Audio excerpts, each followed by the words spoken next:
One thing I love about hosting the Heritage Words podcast is recording interviews in front of live audiences. The interaction with the audience makes for more lively and engaged conversations, and we learn a lot from the Q&A session. This episode was a live taping of my interview with Yoni Avi Battat on January 17th, 2026 at Ikar, a synagogue in Los Angeles where I'm a member. Yoni Avi Battat brings Arab music into the soundscape of American Jewish life through composition, education, prayer, and performance on viola, violin, oud, and vocals. Described as an education for the ear and the soul, his debut album, Fragments, seeks to find new pathways to connect with ancestry and find healing around our fragmented identities, especially his Iraqi-Jewish heritage. Yoni is the co-founder of Kedma, an ensemble that preserves and reimagines Middle Eastern and North African piyutim, which are devotional poems. Yoni toured nationally as an actor and violinist with the Tony Award-winning musical The Band's Visit. And I use elements of his album in my academic and public talks to give examples of how Jewish musicians and culture leaders today are using their ancestral languages in fragmented ways. So let's start by talking about your ancestors. Tell us, where were your ancestors from, and when did they come to the U.S.? So my grandparents, my dad's parents, Violet and Avraham, were both born in Iraq. Avraham was born in Basra, and Violet was born in Baghdad. And they came to Israel in 1951, with most of the Iraqi Jews from their community. And my mom's side of the family, it's a few generations further back. So that's part of why I always felt a little bit more connection to my Iraqi heritage, because I knew my grandparents that were born in Iraq, whereas on my mom's side, the grandparents that I knew and loved very much were or themselves second generation or even third generation from Poland. So they didn't speak Yiddish. They were just kind of New York Jews, not really as steeped in where they came from. And then my dad's family ended up in the States. We don't actually know exactly why. Maybe I'll talk a little bit about this later, but my grandmother was a radio personality on the Arabic language radio station in Israel called Kol Yisrael Ba'aravit, and she had this amazing career. She was a socialite. Every night she had 5 different social plans that she would go one to the other. And my grandfather wanted to come to the States with their 4 kids, and so he ended up coming on his own. And they stayed married, but had this very interesting long-distance relationship where she stayed and had her career in Jerusalem at the radio station, and then he came to the States. We don't totally know why. Yeah. Wow. And then, do you know what languages they spoke when they arrived in the U.S.? Did they still speak Judeo-Arabic at home, the Iraqis, and your older ancestors? Do you think they spoke Yiddish when they arrived? Well, my Ashkenazi ancestors, I'm sure they spoke Yiddish when they arrived, and like so many of us, Yiddish has made its way into our everyday vocabulary, but I never heard my grandparents speak a word of Yiddish other than like the obvious schlep and spiel and that kind of stuff. On my dad's side, they mostly spoke Hebrew, and this was also part of the experience of assimilation they experienced in Israel, of the Arabness of their identity being marginalized, and as the Zionist project was creating its own Israeli identity, the Arabness didn't really fit into that. And so although Judeo-Iraqi Arabic technically was the language that he spoke, although that was the only language that they could communicate with his grandmother in, Najia, it was not a language he would ever be caught dead speaking on the street. And I think as a result, that continued when he came to the States. And In the States, I think they mostly identified outwardly as Israeli because I think a lot of people didn't know what to do with this Iraqi identity. It was harder to understand. A lot of people didn't even know there were Jews in Iraq, so it was too much to explain. So I think they identified it as Israeli. They spoke Hebrew. They found community with other Israelis. But privately at home, 100%. I hear my dad even today speaking Iraqi Judeo-Arabic with his brothers and laughing hysterically, usually. Yeah. Oh, so your dad is fluent. Yeah, my dad is fluent. He also understands, he doesn't read or write Arabic, but he does understand. And so even, when we're traveling or if he encounters Arabs from different places in the Arab world, he can often understand them and speak with them because Judeo-Arabic is so similar. And he always, he's not a great teacher of this stuff, but he speaks very beautifully. And I've, especially in my own journey, as I've been trying to connect more with ancestry, and as I've been learning more Arabic myself, I'll always bug him, wait, what's that word you just said? And I'll make him say it again. And he couldn't spell it if I asked him to, but he'll pronounce it as clearly as he can. And I'll be like, oh, this word, it's connected in that way, and I'll be like, I guess so, But he speaks beautifully Iraqi Judeo-Arabic, and I think it's a language that you can tell when he's speaking it. He feels so deeply at home and rooted, grounded, connected, and he just always laughs a lot when he's speaking. It's like a language that holds a lot of humor and character for him. And did your mom learn any? We have our few words, but not really, not in any serious way. All of us picked up the words that we needed to, which we'll get into maybe. But my mom learned a lot of the cooking. She learned to make kitchery, for example, and kubba. She makes kubba shifta. But yeah, not much of the language piece. My mom speaks Hebrew, and I think, as I said before, this Israeli piece of their identity was what they kind of wore on their sleeve more publicly. And so Hebrew, if they were going to communicate in some language, that would be the language, if it wasn't English. Yeah. Okay, so why don't we talk about your heritage words? And sure. Heritage words are words that we've inherited from our ancestors, even though we no longer speak that language. And for many Ashkenazi Jews in America, we have a lot of heritage words from Yiddish, but you have heritage words probably from Yiddish and from Judeo-Iraqi Arabic. So tell us about some of those. Definitely. So I made a list because I was afraid I was going to forget some. So the most pervasive one that I can even still hear my grandmother's voice saying is abdalak, which I think you've talked about on the podcast before, possibly. Abdalak combines two words, abid, which is like the Hebrew word eved, abid, like a servant, right? And ilak, to you. So it's like, I am your slave. I'm your servant. I would do anything for you. And this is a term of endearment that my grandmother used to refer to me. And even my dad once, I remember asking him even a few years ago, my grandmother hasn't been with us for quite a long time, but I remember asking my dad, how do you say, oh, that baby is so cute?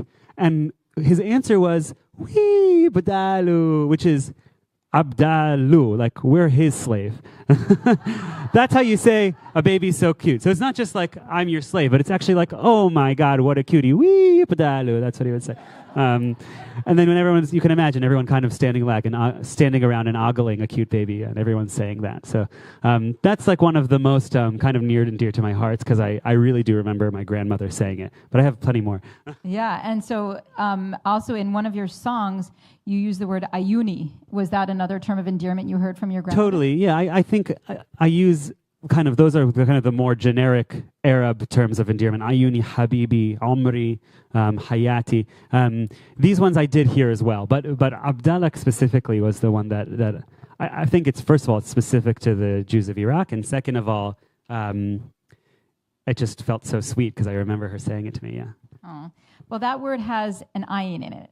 And so when your grandmother said it, did she pronounce the ayin or no? Not really. And I think it's just because it got swallowed. I think she would know it. She would just say abdalak, abdalak, abdalak. You know, she would kind of eat the first syllable a little bit. But yeah, now that I know what it is, abdalak, it has an ayin at the beginning, like aved. Yeah.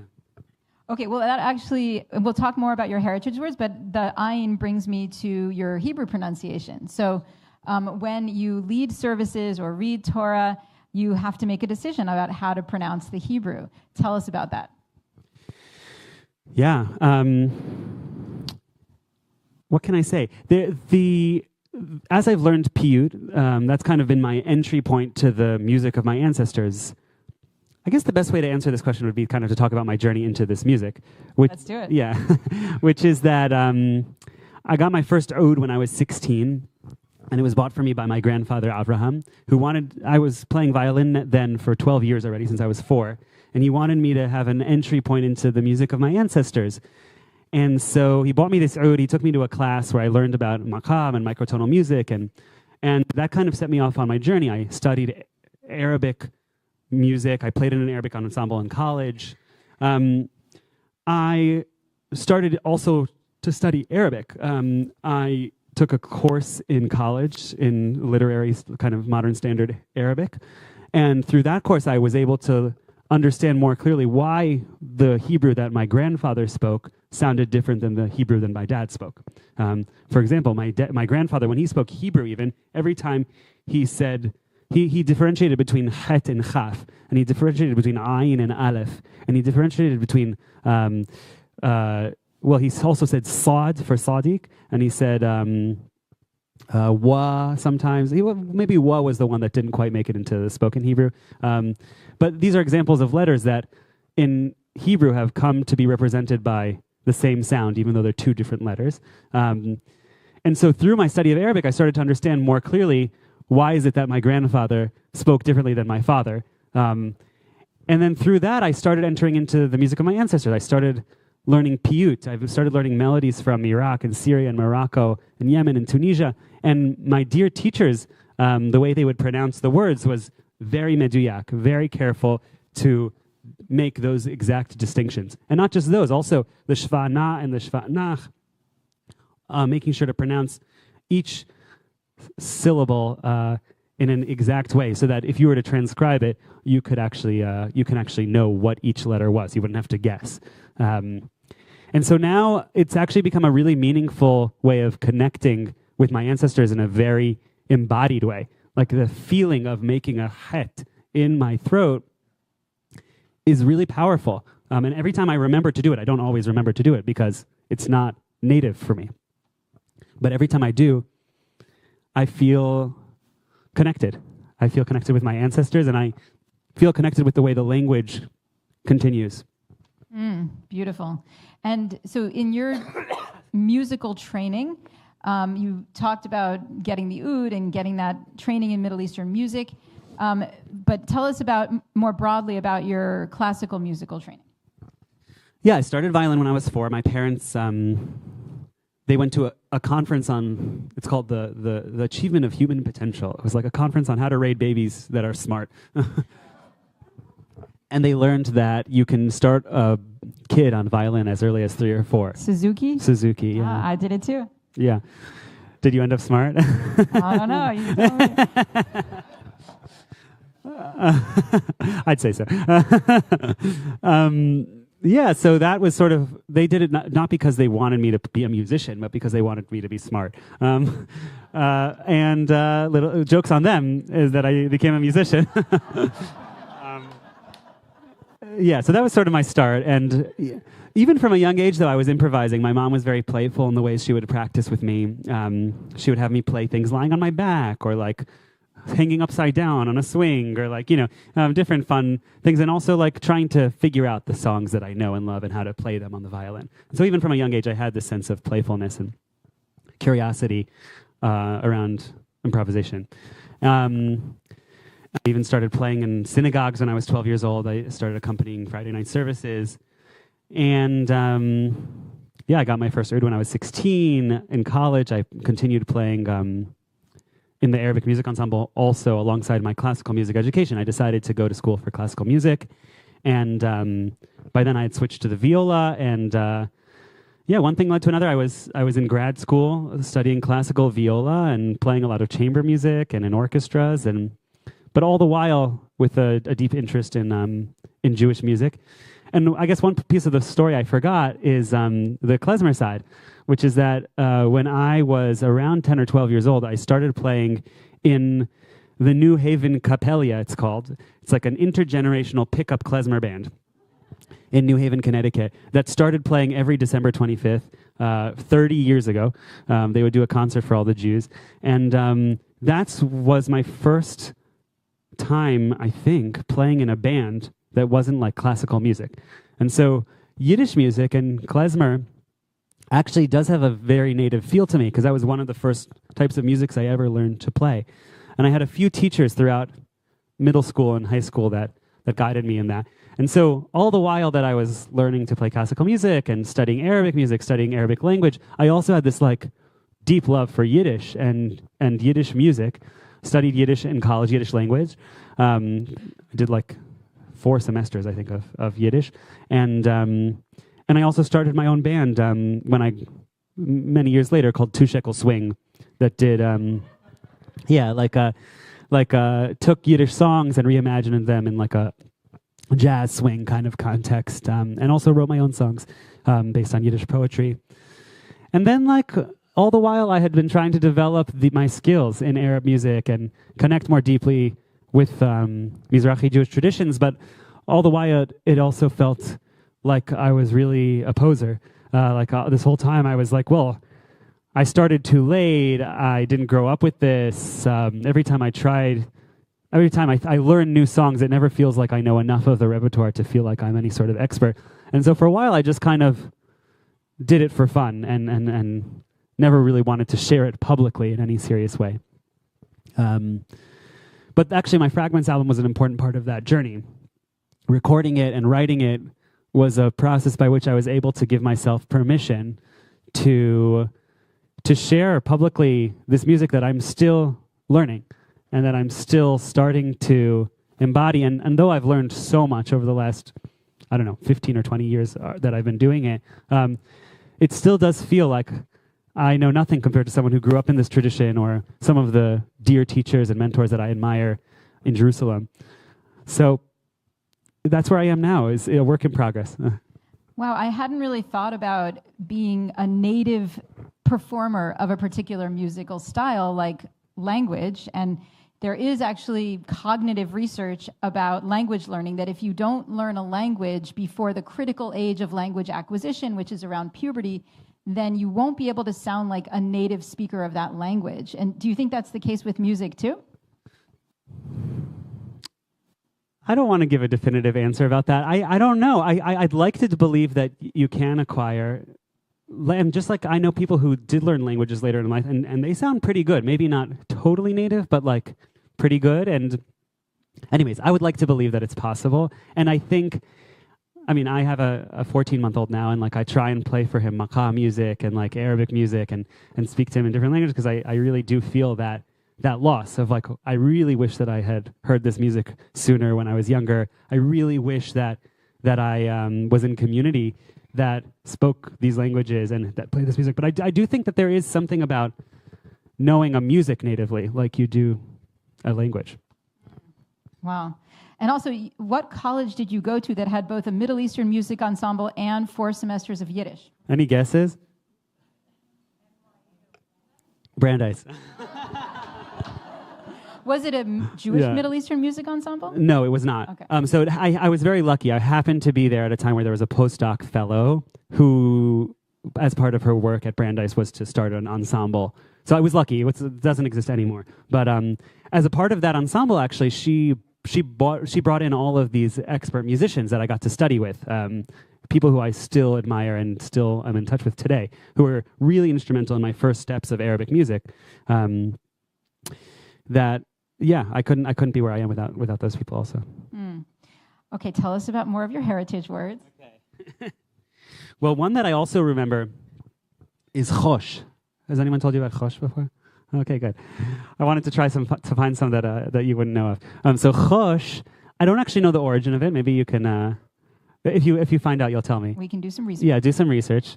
Chosh means great, and chosh. I think I heard somewhere that maybe it has a Turkish connection, perhaps. But I remember my grandparents always saying chosh. And it would be, actually, most specifically, remember my grandfather saying chosh yon yon. Like yon yon being me. Like, oh, you're so great. Like, thank you for getting me that thing. Chosh yon yon. Oh, there you go. So you don't need to do the research now. He said in Turkish it means pleasant. Okay. It's in Persian it means happy. Yeah. If you need, in Persian it means happy. In Turkish it means pleasant. Great. If you have any more research to do, I recommend just doing it in this room. Yeah, actually. we will. So yeah, chosh is just great. And he would say chosh yon yon, like when I did something nice for him, chosh yon yon. You did a great job. But also there's another saying that goes with that word, chosh qa'ada. And qa'ada is like qa'ad in Arabic means to sit. And so qa'ada is like a gathering. So if they're like, we had a great party at our house, or like we had a beautiful Shabbat dinner, my grandfather would say chosh qa'ada, like that was a really great gathering, yeah. Nice. Okay, what else do you have? Okay, this one is actually very kind of specific. It's specific to Arab culture and also like Iraqi-Jewish culture about ayin hara and wanting to keep the evil eye off you. And so when something good would happen to you, my dad would always say skit ukhiliya. Skit is like sheket, like sekat, to be quiet. Ukhiliya, and let it be. Like shut up and let it be. Don't flaunt it. Don't go around anyone. God forbid someone should be jealous of you and what you got, and that they'll put the ayin hara, the evil eye, on you. So that's another one. Skit khiliha.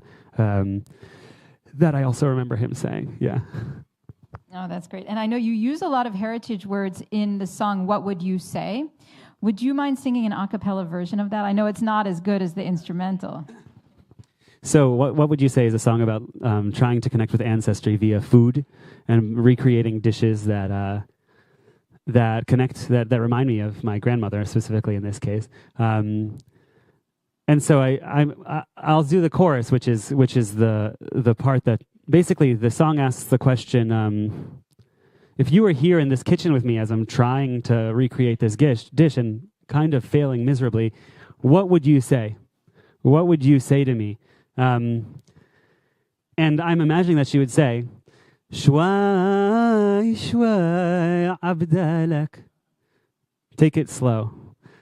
خذها على كيفك عمري. Take it easy. حس العجين عيوني خلي على ايدك. Touch the dough and trust your hands. خس العجين عيوني خلي على ايدك حبيبي. Yeah, so that's the song. Yeah. Oh, so beautiful. We can applaud that. Yeah, that's good. And then after that, you have that little motif do that also appears elsewhere in your album. I noticed. And tell us about that motif. Wow, very good. This is called sheftateli. Sheftateli is an Arabic rhythm that comes from like the old Arabic muwashah traditions and like the old rhythmic cycles that it sounds like bum ba bum ba bum bum bum ba bum ba bum ba bum. Bum, bum, ba. And it's common for that to be going underneath some sort of an instrumental solo or a vocal improvisation. And so that's what happens in that song. But good ears that you heard that. Okay. I guess my Suzuki training paid off. Yeah, that's right. So then also in that song you talk about various foods. And to what extent did you have foods from Iraq in your home growing up? I had a lot, actually. My grandmother and grandfather both cooked a lot, and they had their kind of signature dishes that they would make. Khichdi was really the most common one, which is ironically also an Indian food, and maybe more of an Indian food. But because of the trade routes between Iraq and India, and specifically the Jewish businessmen who were responsible for those trade routes, Khichdi became a staple of the Iraqi Jewish household. And so I actually grew up that it was taught to me that this is a Thursday night food because you're cooking for Friday night and you're messing up the kitchen and dirtying a lot of dishes. Khichdi is a one-pot dish, and so it makes your life easier to cook it on Thursday night. It's like it's similar to majadra. It's like a lentil and rice dish. And besides that, I also had kubba shwandar, which is like so kubba, you might know like kubbi or kibba or that kind of thing, was like a dumpling type thing, either fried. But in this case, it was in a soup. And the shwandar version, shwandar in Arabic means beets. And so we actually ate these meat dumplings in a beet soup, which I really loved. And my dad used to make that as well. But all sorts of other things. Arok, which is like a potato and beef patty. That was really good. And my dad also makes malfouf, which is like a baklava type thing. Yeah, tons of stuff like that. And the foods, I mean, for so many of us, food is such a powerful connective force. And the sense memories associated with a particular smell or the taste of a particular dish can be such a powerful way of feeling someone's presence close to you. So that's what the song was about also, is like trying to bring my grandmother's memory closer through the process of trying to make kubba shwandar. Yeah. Yeah, and it is a way to connect to our ancestors, as is language. And the language and the food are so interconnected. You know, it sounds like all of these foods you called by their Arabic names at home. Is that right? 100%, yeah. Yeah, I mean, I think I also, of course, had a certain process of assimilation growing up. Like, we always called this Israeli salad, you know, the salad that has like small cubes of tomato and cucumber. And I think people have been making that salad for long before Israel existed. But we grew up calling that Israeli salad because that's how people could understand it. Oh, what do you have? It's an Israeli salad. And that's how I understood it too. So there was different ways that we tried to assimilate. We also made bureka salat, but via Israel, and that was like maybe the more palatable, some of the more palatable, easy to understand linguistically and taste-wise. Did you share those foods with your friends who weren't of Iraqi origin? Sometimes, yeah. Kitchery was always on Thursday night. So if you were at our house on Thursday night, you were being served kitchery. Yeah, I also have memories of like always having, especially in the summertime, water with mint in it. And like maybe that's not like a dish specifically, but I feel like it's a cultural thing. Maybe there was like always there would be a pitcher of water in the fridge with mint in it, and I remember friends coming over and being like, "Oh, that's good, that mint water." Yeah. But we called it na water, of course. Yeah. Nice. Okay, so tell us about the album Fragments and how you mix languages on that album. Yeah, that was partially the goal of the album, is to find a way to represent my own heritage and my own experience, especially through language, musically. And it sort of started out through a deficiency of my own, which is that I don't see myself as being great at writing lyrics. And so I thought, I'll take some poetry that exists. I'll do some research. I'll read some books. I'll find some poems that are beautiful, and I'll set them to music, and I'll put them together in this album. But actually, it ended up being really meaningful to be able to source poetry from different times and different authors. On my album, there's a Sufi poet from the 10th century. There's writing in Arabic, of course, and there's a Yiddish poet from the 1960s. There's Iraqi-Jewish poets and novelists from the 20th, from the 50s, 60s, 70s. There's a lot of different influences, and I found not just was it convenient to have words that were written already for me, but also it was meaningful to be able to tap into a different time and place and to be able to channel their experiences through my music. One of the texts says it was written by Anwar Shaul. Anwar Shaul was an Iraqi-Jewish novelist, poet mostly, but journalist as well, who stayed in Iraq much later than most of the Jews. Most of the Jews left in 51 and 52, and he stayed through the 70s. And in 1972, I believe it was, he represented Iraq in the International Conference of Arab Writers. And he wrote this very famous poem that was this ode to Iraq, his homeland, this very special place that,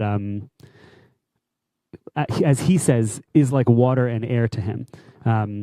And he says in the poem, "My heart beats with the love of the Arabs, and my mouth proudly speaks their language, not just their language, by the way, but their dod, this letter, dod, that only exists in the language Arabic. It doesn't exist in any other language. And he says, if my mouth can say the letter dod, I must be from them. Our distant past was shared. We come from the common source. These are lines from the poem. And I thought that was such a powerful image to imagine how the letter and the feeling, as I said before, the feeling of making this sound in your mouth proves something about where you come from and what you share with other people. So that poem was really influential to me, and that's actually what starts the whole album, is this kind of ode to his country. And in the album, I'm reciting it as if it's true for me. The poem starts, my childhood, the days of my youth drank of the Euphrates, and I grew up on the banks of the Tigris. And those things are obviously not true for me. And it could be that I'll never end up going to Iraq in my lifetime. But the process of imagining what that would have been like to run your fingers through the waters of the Tigris River, or to imagine the smell of earth or fish or whatever have you that are associated with the river, even if I've never been there or even if I don't have a lot of exact details of what that would have been like, to give me a really felt sense of connection with that place. And that became a model for the rest of the album of how we can use the imagination and the senses to be able to connect with a felt and embodied sense of connection, even when we don't always have all the exact details. So the album has Arabic, Yiddish, Hebrew, English, lyrics that I wrote, lyrics that I've taken from a lot of different places, medieval Hebrew poetry. Really, it spans a wide variety of textual influences, but the music shares an Arab framework, that it uses Arabic music and Arabic forms, Arabic instruments to weave those things together. And I actually had a teacher who told me, one of my dear teachers in Jerusalem, I sing on the album in this song, What Would You Say? I sing in English, but in a maqam called Saba, which is very, very, it's a little harsh on the Western ears. I sing, where do I start? How do I learn? You seem so far and so I yearn. And when my teacher Elad heard me sing this, he's like, it's like you're putting Wonder Bread with amba on it or something. It's like this kind of combination of English with a very different flavor musically. But there's something I like about that, and I think there's something that says a lot about that combination, that these things can exist together, and they do exist together in my own identity. Absolutely. And that's true for physical heirlooms too, that if we have a Kiddush cup or a necklace or a painting of our ancestors, we're using it in the context of our normal American lives and home. And, I think of language as an heirloom as well. The heritage words that we've inherited are words that we have from our ancestors that remind us of our ancestors, even though they're not with us anymore. Do you also think of music in that way? It's interesting because as much as I wish I did, I didn't actually inherit a lot of music from my grandparents. There's like an Italian song I remember my mom's father singing, that when he would get a haircut, he would go to the barber, and the barber taught him this Italian song, and they would sing it together. But when I rack my brain trying to think of what are the heritage songs that I've inherited, there's not actually that many, and I think that's, especially as a musician, that's what caused me pause, to sit back and say, wait a second, what are the songs that I guess it's kind of a false version of inheriting when you create it for yourself, or you decide this is something that I'm going to learn from my past. It's still heritage, but it's kind of a fragmented version of heritage. It's a version where you're learning about your own culture and celebrating your own culture almost as an outsider, because it takes so much research and work. And that became also a big theme of my album too. Yeah, and I think that's pretty common in language too, reclamation. And many of the people that I've interviewed on this podcast have had a similar experience, that they didn't grow up hearing their ancestral language, but then they learned some or a lot of it as adults. And you've really done that with music. And I guess klezmer music too, you think of that as a native thing. Was it played in your home, klezmer music? Klezmer was never played in my home. I would say one thing that I did hear in my home sometimes, my dad had a cassette tape of the Mizrahi Slichot music, and I heard a little bit of some of that music growing up on tape. He would always just play it sometime in the weeks leading up to the high holidays.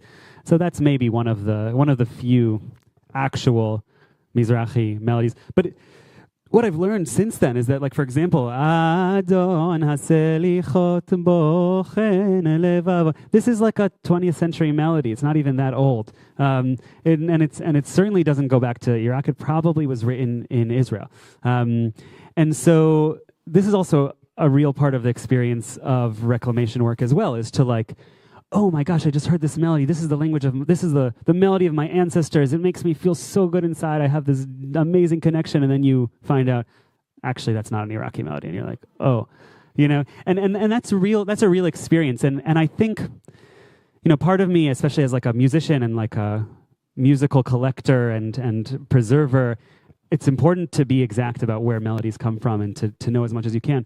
But also at the same time, there's something beautiful about not knowing and just thinking, you know what? This is giving me that connection that I was looking for. I sometimes tell the story. It's very similar to my. I have this Arabic-English dictionary that was given to me. I was always told it was from my grandmother. My dad gave it to me, and when I started studying Arabic, I was so in love with this object. You talk about physical heirlooms. I would love the smell of it, and opening it, I had these tattered pages, everything you imagine when you imagine a really old, beautiful book.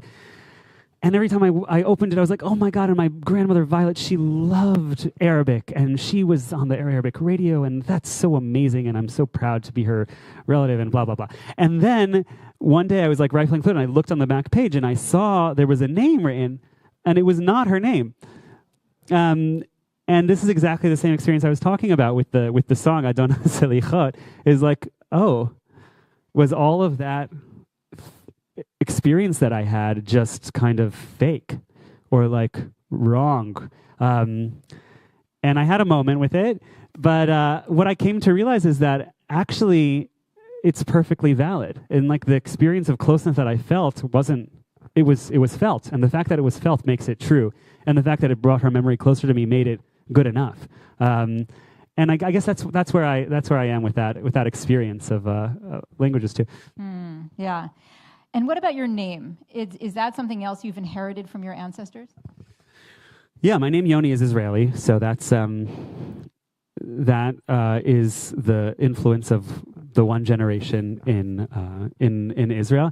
But my last name Battat, and my middle name Avraham is after my grandfather Avraham.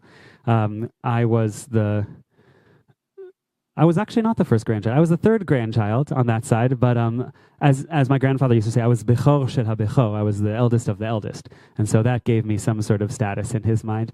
And so I was named after him while he was still alive. And Battat, my last name, I feel a deep sense of connection with. And this name can be traced back to the 16th century, actually, in Iraq. And everyone with the last name Battat is someone that I am related to.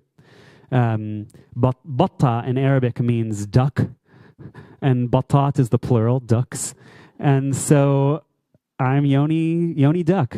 Yoni Ducks is my name. And I think it's because they were duck farmers way back when. And we actually have a Battat book that traces our lineage from what they call the first generation, and I think it's 16 something, through my dad's generation. My dad's name is listed in the book, and now it's kind of got out of hand. But I feel very blessed to have this name and this connection with other people. And I've been in random places in the world and met Battats, and we were able to figure out how we're related. So when you introduce yourself, how do you pronounce your last name? I say Battat, but it's a ta. The second letter, Battat, is a guttural T, which that's also one of the letters I didn't mention earlier when I was talking about Hebrew letters that have two different letters that in our version of modern Hebrew make the same sound. A tet, baltat is a guttural ta, ta, ta, ta, ta. And a taf is a neutral T. And so, yeah, my name has the guttural ta. Yoni Battat. But I had my same teacher, Elad, who talked about the Wonder Bread with the amba on it. He used to always call me Battat, like that. He would really exaggerate it, because he's also Iraqi, and he really liked that about it. Okay. Well, so even how you introduce yourself, how you pronounce your name is similar to the concepts you're talking about on the album. It's fragments, and it's hybrid forms, and I want to just end with a quote from one of your other songs on that album, from the Fragments, the title song. You have this quote: "From the fragments of the stories, I can hear what's unsaid. From the fragments of the voices, I can sing my own song. I'm singing my song." Tell us about that. I mean, I don't know what. Seems like it speaks for itself. No. It's a journey, and so much of what we're doing is code switching and holding all of these different pieces. Even recently, I recorded a video for Instagram, and I found myself calling my instrument oud, and I was like, wait, that's not oud, it's oud. And I even one day I was going through TSA, and someone said to me, "What instrument is that?" And I was like, oud. And then he said to me in Arabic, oud wala oud, oud or oud. And I was so mortified. I was like, what is my problem? Someone recognized the instrument. Of course they know what an oud is. If I would say an ayin, they could tolerate it. So there's this experience of a lot of code switching and a lot of trying to hold and bringing people along with you and giving them something that they can hold on to and relate to, but also wanting to like hold some sort of identity and strength in all of that. So from the fragments of the stories, I can hear what's unsaid. So much of what we've inherited from our ancestors are memories that they're choosing to impart on us. And the way memory transfer works is that it's imperfect, and it's deeply colored by the experience of that person. And I think this is especially true with Middle Eastern Jews in Israel, especially, who weren't treated well when they came to Israel, and whose experience, the memories that they wanted to pass on, weren't the memories of how they were treated. So we know from history and from scholars and from some accounts of like how Middle Eastern Jews were treated when they came to Israel, but for the most part, it's not because our ancestors told us. Mostly they didn't want to share those parts of the memories. And so when I say from the fragments of the stories, I can hear what's unsaid, I'm saying I am finding it in me to be able to see that there's a big picture and a more complex story than what I'm being told. And there's something sad about that, but there's also something really empowering about that we, in our own strength and imaginative power, can fill in the details in ways that are nourishing to us and that feel healing to us. And so what that means is that we can take it and we can sing our own songs and we can carve our own path. And I wish that for all of us as well. Thank you, Yoni.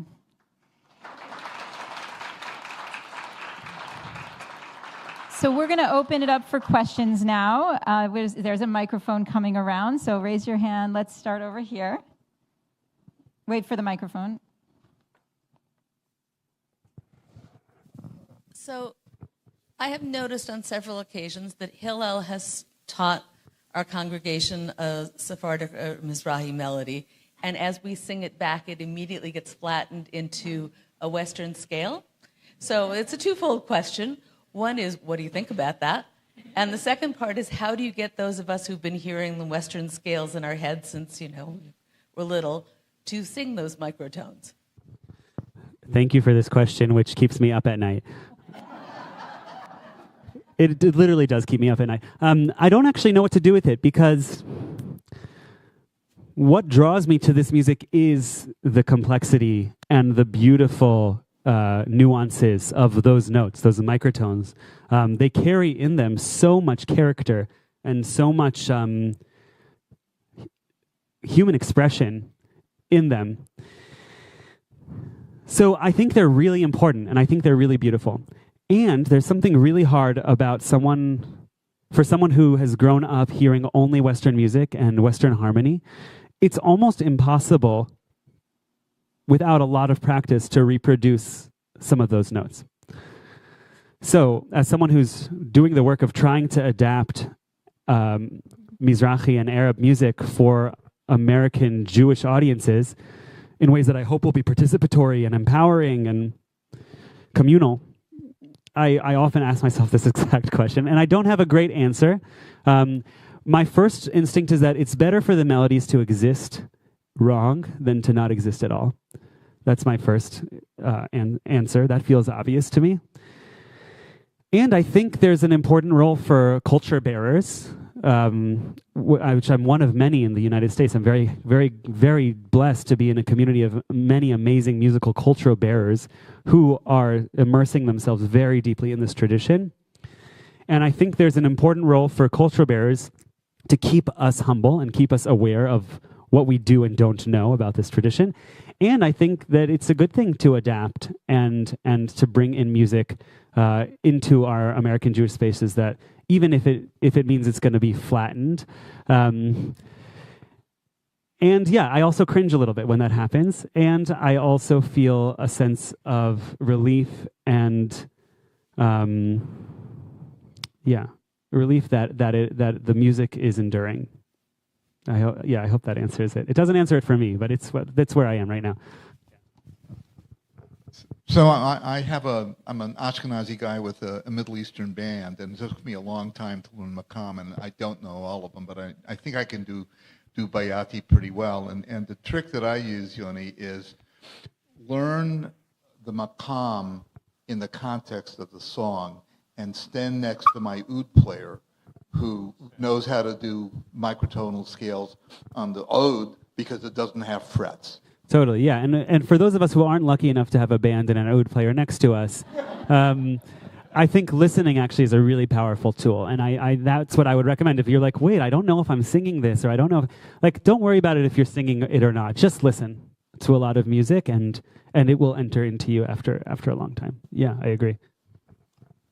I think it's a similar question, but for language pronunciation, I'm trying to pick up my father's pronunciation of Hebrew, and I just can't. I don't know how to do an ayin. I can't do a chet. So just for those of us who are not language experts or musicians, if you have any thoughts about how to go about that personal project.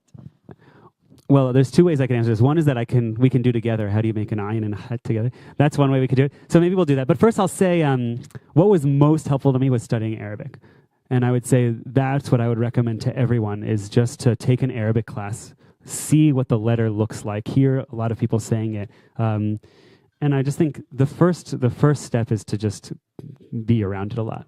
But the het, one of the best ways that I was taught to make a het is to imagine, this is like if you've ever done yoga and you know an ujjayi breath. Right? It's like you're fogging up a mirror. Het. That's how you make a het. Fogging up the mirror. Which is different than chaf, which has much more spit in it. Chaf. Versus het is mostly air. Het and chaf. They have two different sounds. And the ayn, I had one teacher, an Arabic diction teacher, at the Arabic music retreat in, I started going to this, I've been twice now, to the Arabic music retreat in Mount Holyoke College in Massachusetts with Simon Shaheen, master Palestinian oud teacher and pedagogue. And he has this teacher, Dr. Imam Rushdie Hamadi, and I took her Arabic diction class just for fun, even though I wasn't there as a vocalist, but she let me come in. And she would always say the ayin is like a very fat person that's you need to make a lot of room for them. So when you do an ayin, you need a ayin. You need to make a lot of room in the back of your mouth. You also have to make a lot of space, time-wise, for the ayin. You have to, you even slow down. What instrument do you play? I play the oud. The oud. You actually have to make space. Coming through oud, right? Oud. That's how she describes me, and I actually found it to be very effective. The oud, and it's actually changed the way I relate to that syllable. I think I already kind of figured out how to do it before then, but then when she said that, it was like, that's great. Thank you so much. Two things. So first of all, I want to circle back to the question about learning microtones.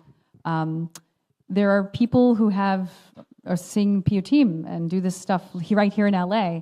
My friend Tori Green and I have almost once a month, once every 2 months, Piyut and song circle that we do, where we're specifically focusing on elevating global Jewish music and Piyutim from Mizrach, from like Jews of Eastern places. And of course, we throw in a Ashkenazi nigun every now and then because it's gorgeous. Why not? So there are local resources here for those who are like, oh no, and it's a smaller space, and I think it speaks to the fact that this is a communal, like down in the ground experience. And Baruch Hashem, we have Yoni Battat. Persian, can't do it. Trying. Baruch Hashem, we have you here, but we also have resources here in the community. So come talk to me later. But the other thing I wanted to comment on is the gendered aspect of like voice and transmission. I remember, being out of college, and it was the 2000s, and I was like desperate for someone to teach me Mizrahi ways to read Torah. I was going to say lane, to lane with a longsman. Classic. But I couldn't, it was so hard to find anyone. And I was back in New York area, and I found someone who was like Syrian Jewish from Brooklyn, but then he didn't have time. And like these communities have had a certain way of doing things. So hearing about your grandmother is like very powerful and feels empowering. But also I wonder if you could comment on, I know you're involved with this Kedma music ensemble. There are women's voices there. I mean, I was brought to tears to hear women's voices, specifically in countries where the voice of a woman, and even in certain Jewish circles, is considered like kind of salacious or, kol isha, whether in Judaism or Islam or otherwise. So if you can speak to, I see you as someone who's empowering, but like, have you witnessed any of that, or what was your experience in the gendered aspects of this transmission, the fragments and the transmission? Yeah, this music historically has had no space for women at all whatsoever. And I am including Arabic music before about 100 years ago. It wasn't common to hear women singing, even in Arabic music. Yeah, it's challenging. Because of that, I think there's so much, there's logistical work that needs to do. Like, what key do we sing this in so it's comfortable for women? How do we empower more women? Yes, there's all those logistical questions, but I also think there's something spiritual about it, is that like, this is so new to be hearing women's voices doing it. And like spiritually, the fact that hasn't existed in the world for so long, I think makes it all the more harder. So yeah, we have our project Kedma, the Rising Song Piyut project, which features female voices. And there are other people doing this. My dear teacher, Roni Ishran, from whom I learned to chant Torah, and I learned many Piyutim. I learned a lot about Makam from him. He's one of the few people in Jerusalem, in Israel, teaching these skills specifically to women. And I give him so much credit for that. I think that what he's transformed the lives, and he single-handedly actually has like created a generation of, I don't mean a full generation, but a generation that includes many people who can become culture bearers with a female voice. And I'm still also being challenged constantly and pushed to find new ways to be accessible to all voices, and finding out what key to put something in, or how to lead something that invites people in, all people in. Is so important to me. So yeah, all that's to say, it's a really difficult journey, and but it is happening. It's never enough, and it is happening, and inshallah, it will make a difference in a few generations. Yeah. Thank you for these great questions. Thank you to Yoni for telling your story and for all that you're doing. Such a pleasure. Yeah, thank you. Heritage Words is a partnership of the Hebrew Union College Jewish Language Project and HUC Connect, supported by tax-deductible donations from listeners like you. I'm the producer and host, Sarah Bunin Benor. Kyle Elbaz Fingerhut is assistant producer, Avishai Artzi is editor, and Talia Ehrenberg is video editor. The music is from Maurice El Medioni's French and Algerian Arabic album Café Oran, featuring the klezmatics David Krakauer and Frank London, courtesy of Piranha Records. This podcast is one of the many ways the Jewish Language Project raises awareness about the diversity of the Jewish people and the phenomenon of heritage words. We also have online crowdsourced dictionaries where you can find the words mentioned in each episode. Our social media posts include Music Mondays, Jewish Word of the Week, and Fun Facts. And we offer free educational materials and exhibits that you can visit online or display in a synagogue, museum, or community center. Contact us about our live tapings, study tours, and sponsorship opportunities. Looking for gifts for Shabbat dinners and Passover seders? Check out our whimsical and educational t-shirts, tote bags, posters, stickers, and aprons. You can find all this content and donate, volunteer, or sign up for our email list at jewishlanguages.org. Thank you, merci mucho, ilaha yaviloch, ashenem dank, shukran, soch boshi, toda rabah.